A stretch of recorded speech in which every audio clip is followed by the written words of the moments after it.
laia.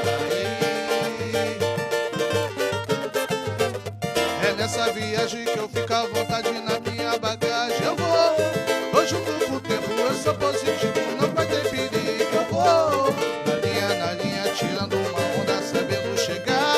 Eu vou que vou, eu vou, eu vou, eu. Quer saber onde o sol vai se pôr?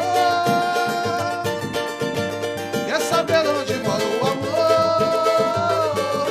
Veja comigo, me faz um favor. Sente a energia do nosso calor. Sabe onde a gente se enquadra e a nossa oração é o som do tambor. Fecha comigo, me faz um favor. Sente a energia do nosso calor. Sabe onde a gente se enquadra e a nossa oração é o som do tambor. Ô, som do tambor! Está no ar o seu panorama desta terça-feira ao vivo, aqui pela TV Guarapari, canal 9.1.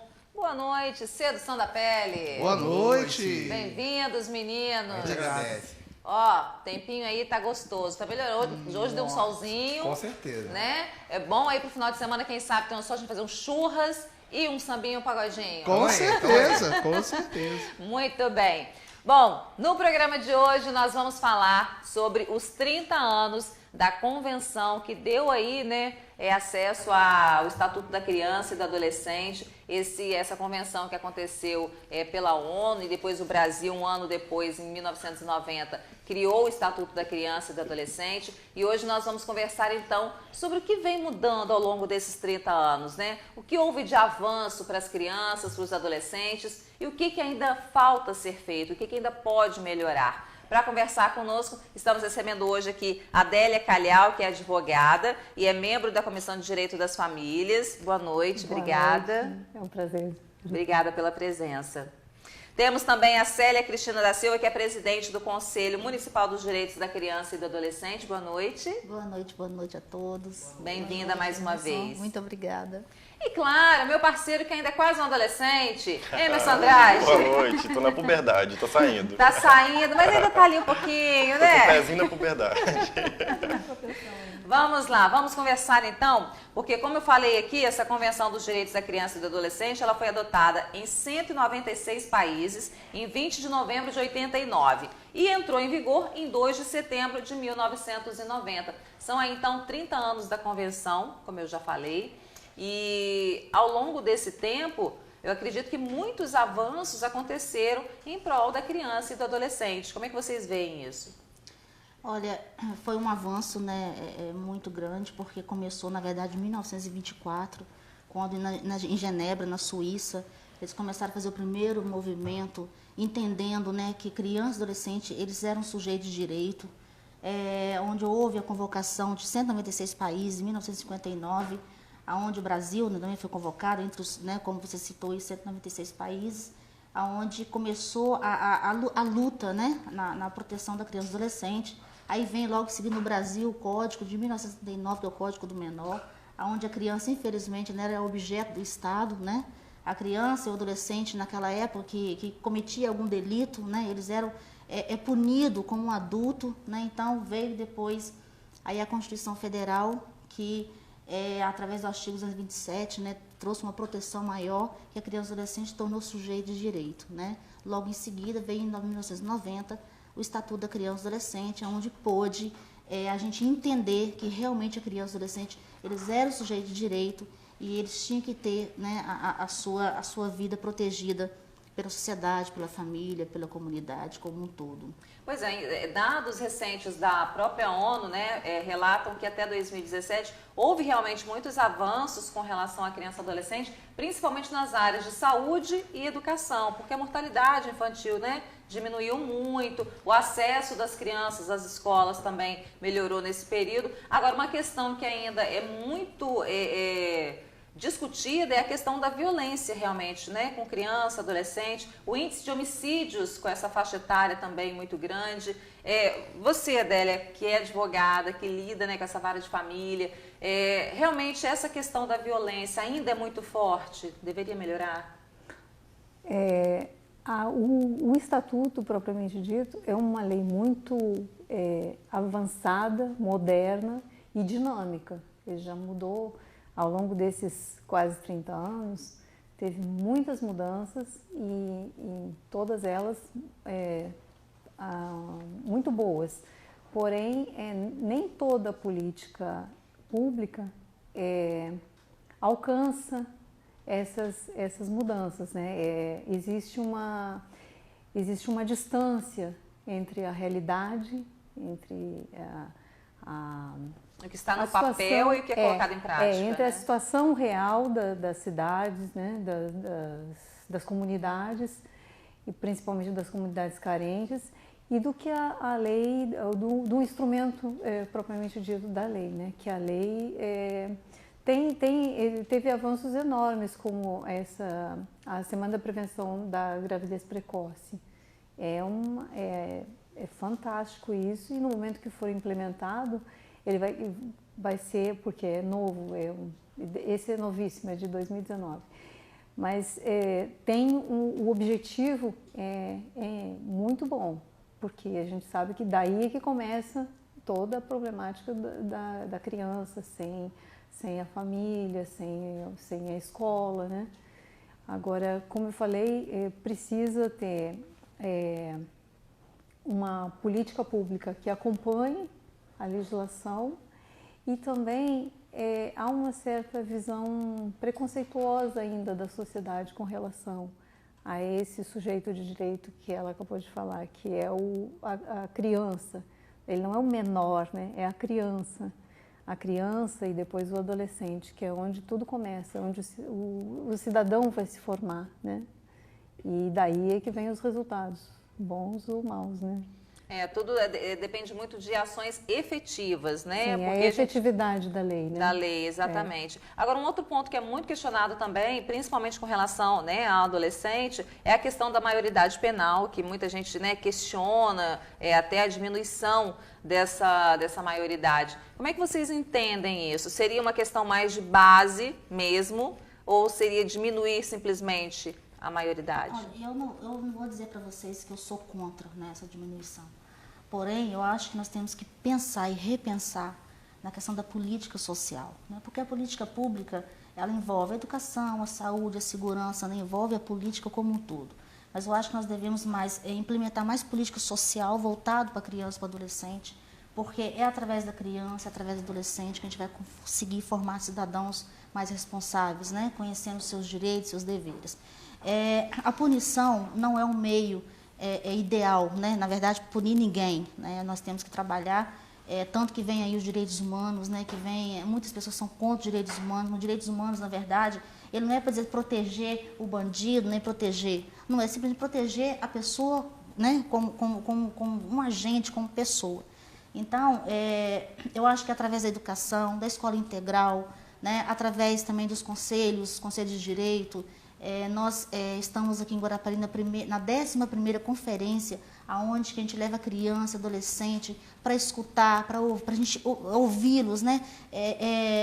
Saber o que eles querem para a vida deles também, porque eles, como são sujeitos de direito, né, houve avanços na questão da legislação. Tanto a gente falou aqui recentemente da parentalidade socioafetiva, falamos sobre a alienação parental, né, que muitas pessoas não entendem que a criança ela não pode não ter discernimento, mas eles sabem o que eles querem para eles. Eles querem lazer, eles querem educação, eles querem, né, uma escola onde eles consigam estudar e sair dali como profissionais, né? Então, eu acho que o caminho hoje seria escola integral, onde a criança pudesse não só estudar a grade curricular, né, que a legislação ela obriga, mas também cursos profissionalizantes, esporte, artes, né, a cultura como um todo. Ações mais efetivas mesmo, né? Como Ações disse mais a Adélia, que efetivas, colocar em exatamente. prática realmente aqueles direitos que elas já têm garantidos por lei. Agora, uma outra questão também que eu acredito que seja muito importante, a questão da família também, né, Adélia? Junto ali com a criança, o adolescente. Sim, a legislação oportuniza e determina as obrigações da família e de toda a sociedade. A sociedade toda deve se envolver. Isso é uma questão, é um chamamento que deve ser feito, deve partir das autoridades, mas é uma questão, a gente estava conversando até um pouquinho antes falando sobre isso, que é a questão do ovo e da galinha, né? Quem veio primeiro, porque a sociedade, para ter noção de tudo isso, ela precisa ter conhecimento. E isso tudo começa do bercinho. O cidadão valorizado, ele é aquele cidadão que aprendeu aquilo que ele tinha direito, mas as suas obrigações também. Parte daquilo que eu falei um pouquinho antes do preconceito, eu acho que surge até do momento que as pessoas pensam que se um adolescente, aos 16 anos, ele já pode votar e eleger seu governante, ele já teria capacidade para assumir suas responsabilidades sobre seus atos, né? E sobre a sua vida. Mas isso não condiz com a realidade, porque ele não tem as informações, não tem... talvez até ele tivesse capacidade para isso, mas não na sociedade que a gente vive, não nesse momento. Existem falhas, né? Existem essas lacunas que a gente precisa preencher. E a sociedade somos todos nós, cada um de nós, e começa na família, mas é abrangente, são os professores, é a igreja, são os médicos, é um círculo que se completa e todos eles com um objetivo, né? Que de acabam fazer se crescer. Juntando, né, em prol do crescimento de todos. E esse é o objetivo da Organização das Nações Unidas, né? É unir forças, tanto que o artigo 227 da Constituição, ele é muito claro, né? É dever do Estado, da família, da comunidade, é o nosso dever, é a nossa obrigação, né? Zelar, fazer com que essa criança, ela cresça no meio que é onde ela tenha um futuro, né? Onde não tenha que ir para as ruas, tá vendendo bala, ou doce, ou água, enfim, ou comercializar alguma coisa, porque muitas pessoas têm a utopia que criança tem que trabalhar, né? Eu já fui vítima de trabalho infantil, então criança tem que estudar, né? Então, assim, os governantes, o Estado, enfim, o município, precisa olhar mais para a criança e para o adolescente, né? Como eu disse anteriormente, eles são os nossos futuros. Então, se a gente está aí com os presídios hoje superlotados, tem alguma falha, né? Então, a lei, ela é muito bonita, né? Então, seria o ideal que nós seguíssemos. E quando eu falo o seguinte, quando eu vejo uma criança no sinal vendendo as coisas, quando eu falo para as pessoas, não comprem. Não compre por quê? Porque se você está dando meio de subsistência para que eles permaneçam ali, eles vão procurar um serviço de convênio, fortalecimento de vínculo, né? Eles não vão querer saber da escola, porque está ganhando dinheiro. Ele está correndo vários riscos, né? Violação sexual, abuso, o próprio trabalho infantil, porque a criança, como ela está em desenvolvimento, ela não tem aquela percepção que nós temos de atravessar uma rua, né? Às vezes a gente, como é adulto, a gente olha para frente, mas está vendo dos lados. As crianças não têm essa percepção. Então, a gente pede, vê criança na rua, acione o Conselho Tutelar, acione a equipe de abordagem, né? Nós temos a abordagem Guarapari. Então, não tem necessidade de você, eu estou comprando para ajudar, dá uma moedinha no carro, você não está ajudando, você está atrapalhando. Né? Isso a gente fala não só para criança, também pessoas em situação de rua, né? Não dê meio de subsistência, façam que essas pessoas procurem, né, os locais apropriados para o atendimento. Mas assim, de uma forma geral, né? São 30 anos da convenção, Sim. A gente tem quase 30 anos do estatuto, muita coisa foi colocada, né, no papel, muita coisa já começou a ser realizada, outras ainda não, né? Ainda faltam muito para poder ser efetivadas. Mas de uma forma geral, como é que vocês veem a criação desse estatuto? É mais benéfica ou ainda está muito aquém? O estatuto ele é lindo, né? Você olha, ele é perfeito. O que falta é levar esse conhecimento para a sociedade. A sociedade precisa entender o que é o estatuto, o que é o direito, o que é um sujeito de direito, que muitas pessoas desconhecem, né? Acha que a responsabilidade é somente do poder público, o poder público tem que investir dinheiro. Às vezes não é dinheiro, às vezes é ações mesmo que a gente pode fazer que custam 1 centavo sequer, que possa inverter essa situação, né? Então, como eu atuo hoje no poder público, eu falo assim, eu penso assim, Cristina, por que vocês não fazem isso? Eu falei, qual é o papel de vocês? Vocês fazem? Quando tem audiência pública, vocês participam? Vocês estão ali para dizer para o prefeito, prefeito, vamos investir nessa área? Ninguém vai. As pessoas só cobram da gente uma coisa que também é responsabilidade deles, né? Então, a gente precisa chamar a sociedade para a sua responsabilidade conosco quanto poder público também, né? Então, é um dever de todos. Sim. Adélia. Eu acho que o Estatuto propriamente, ele evoluiu muito, mostra a dinâmica da sociedade, mostra a importância que ele tem dentre todos os no nosso arcabouço jurídico, ele é uma das leis mais bonita, como ela falou, mas tem a sua efetividade, demonstra com essa quantidade de inserções novas, né, que a gente tem. Esse ano mesmo tivemos essas políticas novas, a política de aleitamento materno, de controle de natalidade. Esses são todas evoluções que a própria sociedade demonstra a necessidade, demonstra que o legislador também está ciente dessa necessidade, dessa urgência, e com isso mostra uma sociedade em evolução. E é assim que deve ser mesmo. Quando a sociedade necessita, o legislador modifica ou revoga ou altera um artigo ou toda uma lei.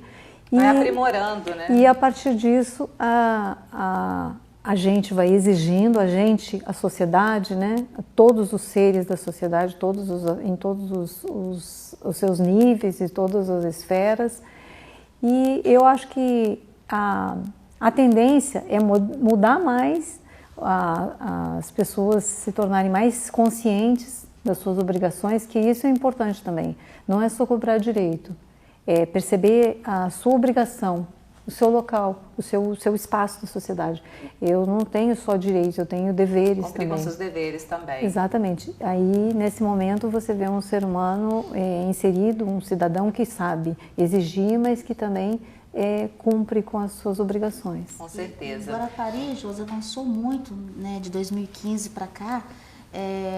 Nós, enquanto Conselho de Direito, a gente faz captação de recursos, né, via destinação de imposto de renda ou doação até mesmo, e esses recursos a gente repassa através de chamamento público para as instituições não governamentais, para atuar na área da criança e adolescente, né? Inclusive, agora, dia 6 de dezembro, a gente vai lançar o edital, nós estamos aí quase 300 mil reais no fundo que a gente captou, a gente vai estar repassando aí para as instituições não governamentais, para estar atuando nas comunidades, nas áreas de maior vulnerabilidade social. Muito bom.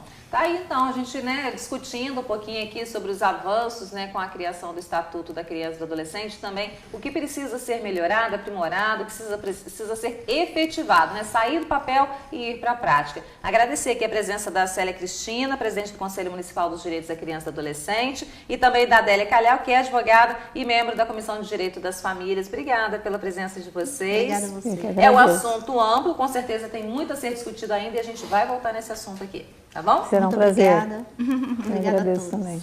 Obrigada. Bom, a gente vai para o intervalo, é rapidinho, não sai daí não, que tem muito mais ainda no programa de hoje. Até já já.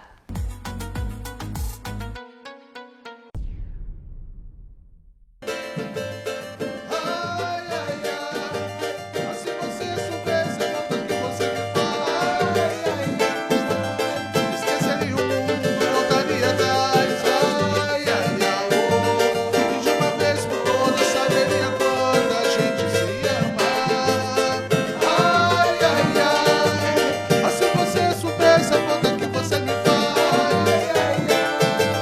esqueceria o mundo, voltaria atrás. Ai, ai, ai, e de uma vez por todas saberia quanto a gente se ama. Ai, ai, ai, já estamos de volta com o segundo bloco do programa de hoje. E eu estou sabendo que você tem aí... Eu tenho primeiro que puxar minhas calças que estão caindo, que eu fui dançar, não devia ter feito isso, estou aqui disfarçadamente. ao vivo, Pronto. hein? E hoje tem mais um Top 10, Josi. Aham. Eu gosto de intercalar os assuntos aqui, e aí na Sim. semana passada eu falei as 10 novelas que tiveram maior audiência na história. Pois é. Aí hoje eu trouxe as que mais decepcionaram na audiência. Pois é, por isso que eu falei que você tinha hoje um top Hoje- 10 daqueles de lascar, como diz o Aqueles, outro. hein? E é a maioria dos anos 2000, pra comprovar aquela história que a gente falou semana passada, que a TV tá perdendo audiência mesmo com o passar dos anos, né? Sim, Então, principalmente com relação a novelas, né, que duram muito tempo, aí a pessoa tem que ficar acompanhando e O pessoal tal. tá parando de assistir, né? Vamos ver então o nosso Top 10 de hoje? Vamos. Nem sempre uma novela consegue fazer muito sucesso. Algumas prometem muito antes da estreia, mas acabam sendo um fracasso.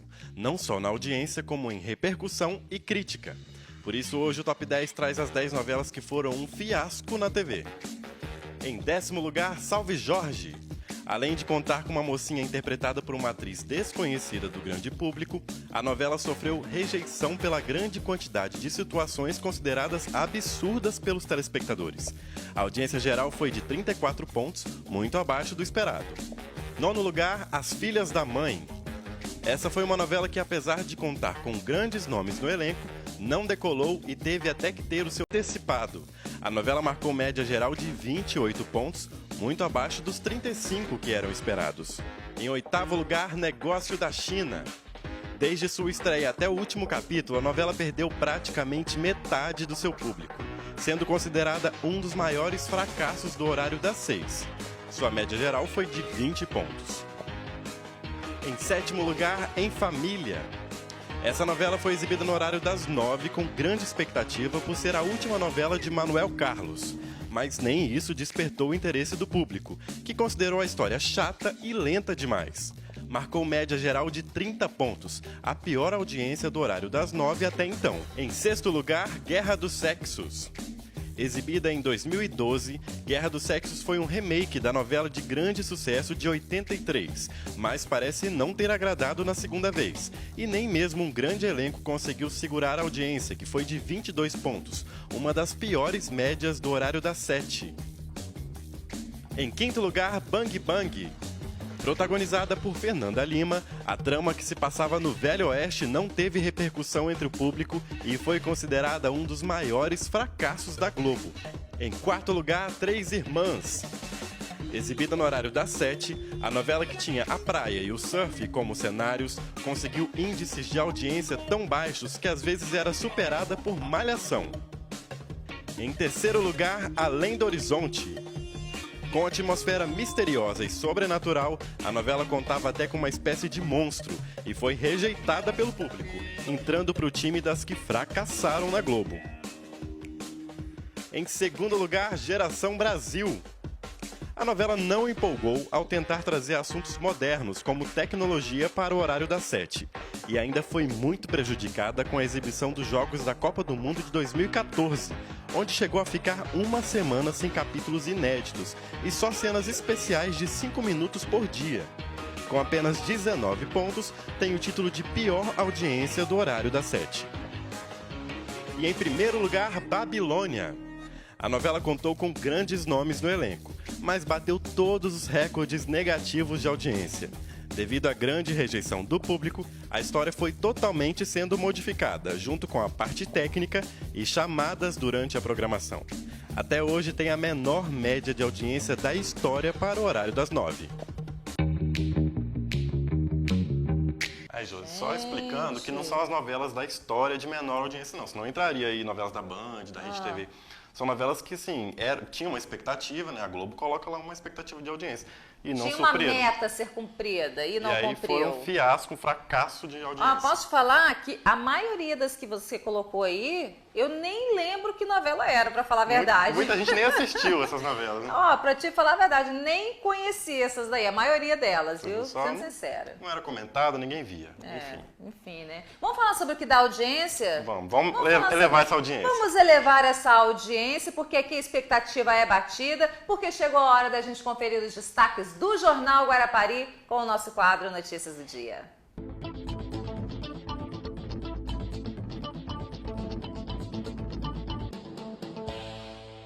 Boa noite, Manu. Viu que eu enchi a bola do Jornal Guarapari, né? Encheu a bola, mas tem audiência mesmo. Tem mesmo. Guarapari, a região para assistir. Panorama Verdade. e Jornal Guarapari. É isso aí. Coladinhos os dois, né? Isso. Sucesso, que bom. Que 2020 continue assim, né? Amém. E daqui a pouquinho vamos falar, infelizmente, assuntos também, né, que dão audiência e insegurança. A região de Muxaba, comerciantes reclamam do número aí de assaltos e também arrombamentos, principalmente durante a madrugada. Os detalhes daqui a pouquinho. E tem notícia boa, porque o segundo workshop para falar sobre as areias monazíticas aqui também de Guarapari, não só de Miaípe, né? Vai acontecer nos dias 29 e 30 deste mês, em uma pousada, um hotel lá em Miaípe. E os pesquisadores de São Paulo e aqui do Espírito Santo vão falar aí sobre as areias monazíticas, né? Os estudos mais recentes.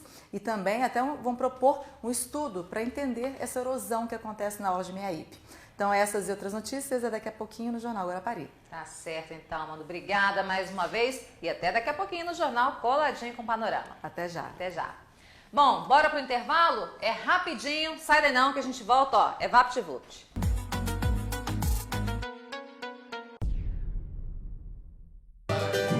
Deixa a vida me levar, vida, leva eu. Deixa a vida me levar, vida, leva eu. Sou feliz e agradeço por tudo que Deus me deu. Muito obrigada, eu também agradeço. E agora já estamos de volta com o terceiro bloco. Eu já vou logo direto mandar um beijo muito especial a pedido do nosso amigo Tiago. Com certeza. Pra vovó Maria, de 92 vovó. anos. Ei, vovó, hein? Eles tocaram pra ela no domingo, o Sedução tocou pra ela no domingo, lá em Praia Grande, gente, em Fundão. E vocês acreditam que a TV Guarapari está pegando lá? Não acredito. Acredite se quiser, meu amor, Gente, porque tinha que ter está... penteado o cabelo, então. E ela assiste o Panorama, não é isso, Com Thiago? certeza. Assiste lá. Beijo, vovó. Ó, um beijo pra Beijo, vovó Maria, vovó. pra todo o Beijo, pessoal de família God. Fundão, de Família Praia God, isso Grande aí. assistindo aí o Panorama, a programação aqui da TV Guarapari, ó. Show de bola, muito legal, viu? aí. E vocês têm aí alguma agenda pra falar? Vamos falar rapidinho, a agenda vai ser dia... perdão.